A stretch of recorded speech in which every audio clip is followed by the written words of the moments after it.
Welcome.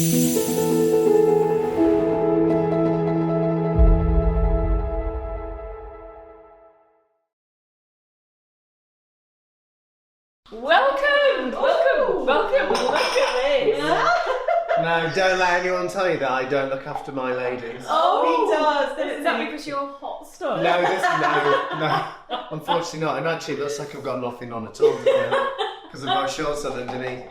Very unprofessional. This is actually my husband's, and he is very hot stuff. Oh, so that's nice. yeah, that's nice. you made me put this on, didn't you? Because you like me to be in character, don't you? Oh, look at this sexy journalist. I've gone all Nigel and Lawson on as well.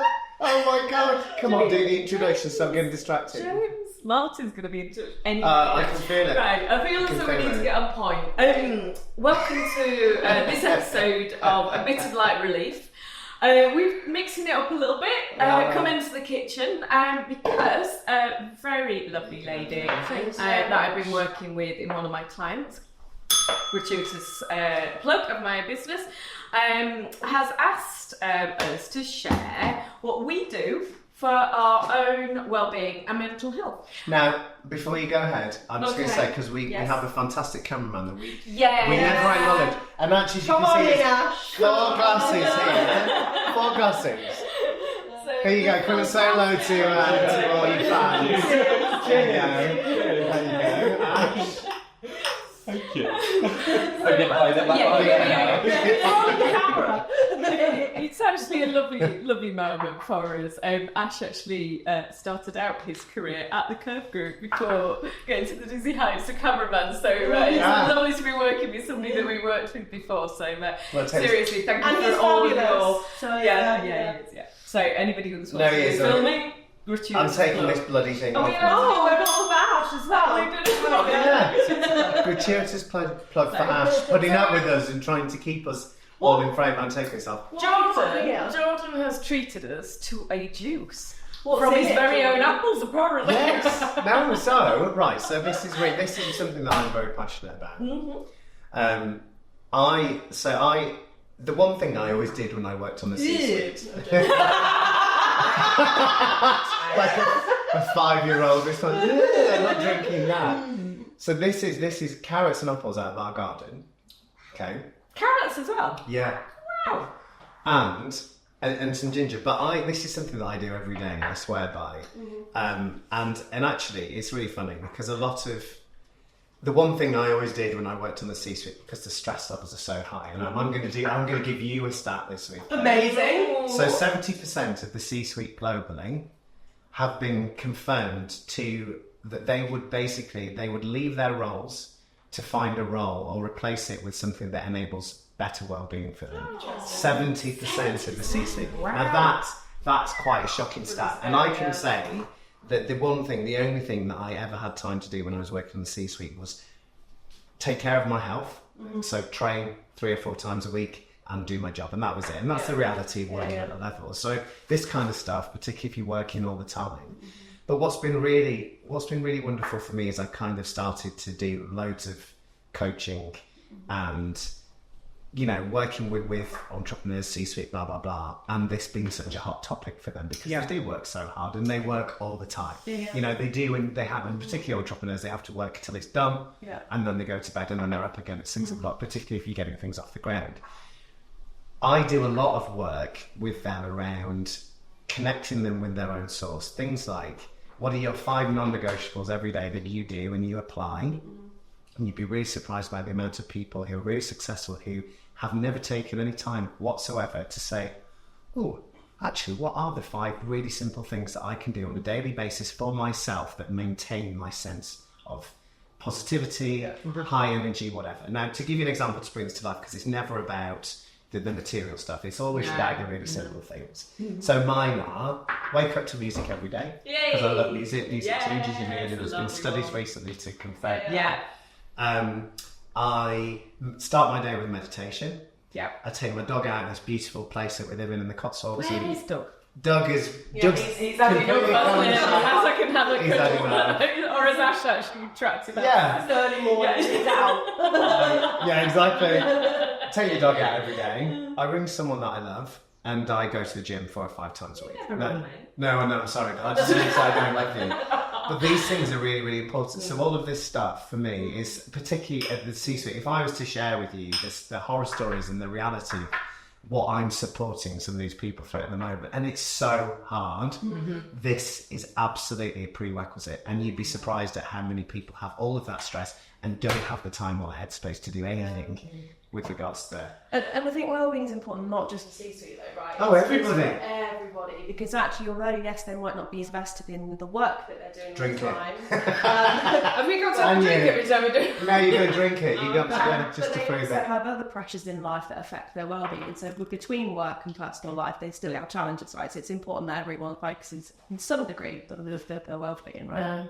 I think for me, and it's quite interesting that this lady asked me, because she is from the HR community, and I think a sort of reflection for myself is that there we want. I don't know what's in your- Have I got Carrot mustache. Is that HR community do look after everybody else in the organisation, and quite often put everybody else before themselves. And I think it's something that I've certainly fell foul of in the past. And I think it is a learned behaviour that you do have to, invest in yourself, look after yourself in order to be able to look after others. And I think it's a skill. I think probably the lady was asking me it because she's probably suffering with it herself. Yeah.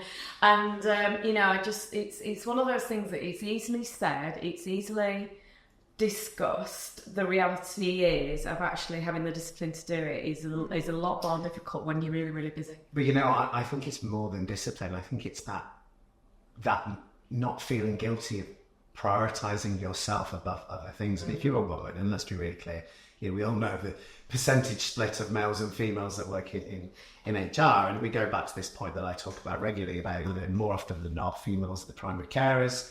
If they've got elderly parents, they also perform that role. There are obviously exceptions to that. But then also, there is a very prescriptive role of what women have, been almost indoctrinated into over time and through society. We talk about this a lot, about the carer, about making sure everyone else is all right, on top of being someone that works in HR who's also caring for everyone else at work. So it's interesting because I've done a lot of work recently with some senior women on this topic, and actually it's having some really wonderful results, and I really love that because just by virtue of them going, it's okay for me to prioritise some time to go to the gym this morning, and my husband's going to drop the kids off, and or whatever else, and I've eaten this and I've eaten that, and I've thought about what I'm eating and I'm getting prepared for work.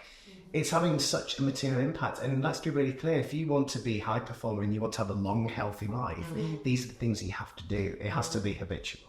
Yeah. What do you do for your own well-being? So I spend a lot of time exercising. It's one of the things that gets me in the right headspace. I have to do that in the morning because by the time I finish work, I'm too tired. So I get up really early and I do that. Does Letty tie you out? No, I mentally don't. It's exhausting working for you. I feel really short here. I know, you look really short actually. That's alright, we still love you. The second thing that I do is I always commit to cooking a fresh meal for my family every night. Nice. I feel like it gives us time to sit down together, but also it's fresh, it's good food, and I know what we're eating, and it's just my way of unwinding at the challenge. So that's another thing that I'd always do. And I don't know if you know, because obviously you've shared, which I really liked, the vulnerability of this. You shared about your daughter. Yeah, and absolutely. Yeah, and obviously her challenges that she's going through at the moment at school. Yeah. And her neurodiversity. And actually, there was a huge study by Harvard recently, which I found absolutely fascinating, that they had trialled over a 30-year period certain foods, all natural, no sugar, no processed food. And they've done it on these people. And we had, and I know this, people with severe mental health problems who had absolutely corrected. So I'm talking about people with schizophrenia who had an off medication for sustained periods of time because of their diet. I was that crazy mum as well, making purees from the allotment when they were like... That's great. Because I was always quite cute. That was one of the things I felt like I could always give to my family, even though I'd work long hours and I do it like that. That's my choice. I still need to give something back. Yeah. Food is love. Food is love. And it's community, isn't it? And I think, absolutely. yeah, how is that? Are you just pretending that that you like it. I want you to. Delicious. It's really good. It's really good. It's really good. And people, all of my friends, yeah. Well, we know that you love a vodka. Don't turn the camera off for that. In fact, there was a massive shot of vodka, and she's been drinking vodka all day. Or so they say. My big things are my yoga and my water. I also try and do walking. So sort of my minimum is to do at least 6,000 steps. Now there'll be a lot of people out there that will say 6,000 steps is nowhere near enough, and I know it's 10,000, but that takes an hour and a half, and quite frankly, who has an hour and a half in every day when you're working sort of long hours? So that I do make the conscious effort to, on balance, do a lot of walking, yoga, or I take a jug of water and make sure that I'm not allowed to go to bed until that's finished at the end of the day, and I make sure I do yoga every day. No, that's brilliant. And there was also, as part of that study that I was just sharing with you, your point on walking, which is really interesting for me.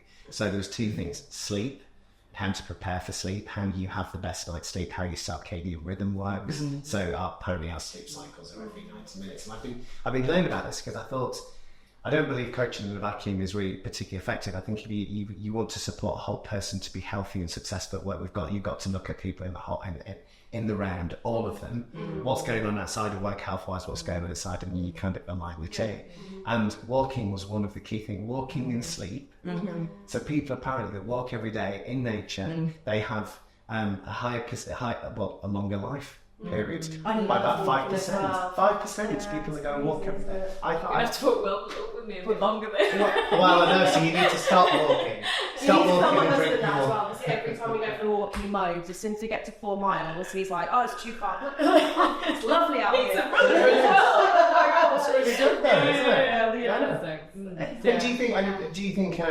So the client that you were referring to, and you were talking about, was there a specific further context behind the request? Oh, absolutely. She's absolutely struggling with home life and work life. It being really busy. She has a lot, particularly long commute into London, and we were sort of just discussing various different ways that what she can do to make sure that she's looking after herself, because she's on that eternal treadmill that we all know is happening, and for a lot of people out there, and I think it is a real learned behaviour. And as HR professionals, she is looking after the rest of the organisation before herself, and it's one of those actually that's no good to anybody if you fall over. No, you're not, and actually we're not creating environments, I don't think, that are sustainable. We're all focusing originally on people's health, and I think it's really important. And actually, ironically, out of everything we're doing to maintain high performance and health at the same time as the absolute inverse of what we're all doing, it is switching off in the evening, and it is having weekends off, and actually you come back and your performance and your dedication, your ability to multitask is so much better. We work to give ourselves a better life. And then die. We're going to die. So you've got to have a balance, haven't you? It's one of the things I always keep reminding myself, because it's important. I'm doing this to have a better life. Well, it's about being present, isn't it? But Matt will need to go away and do the day with the dog. Maybe we could just clear this for you. Come on. On the count, Sam. Jeanette, as you've never seen that On that note. That's quite enough of that. You a bit of an insight. Thank you, John, very much for the delicious juice. Very welcome. Hopefully that's £10. And then Wendy's got such a lovely house.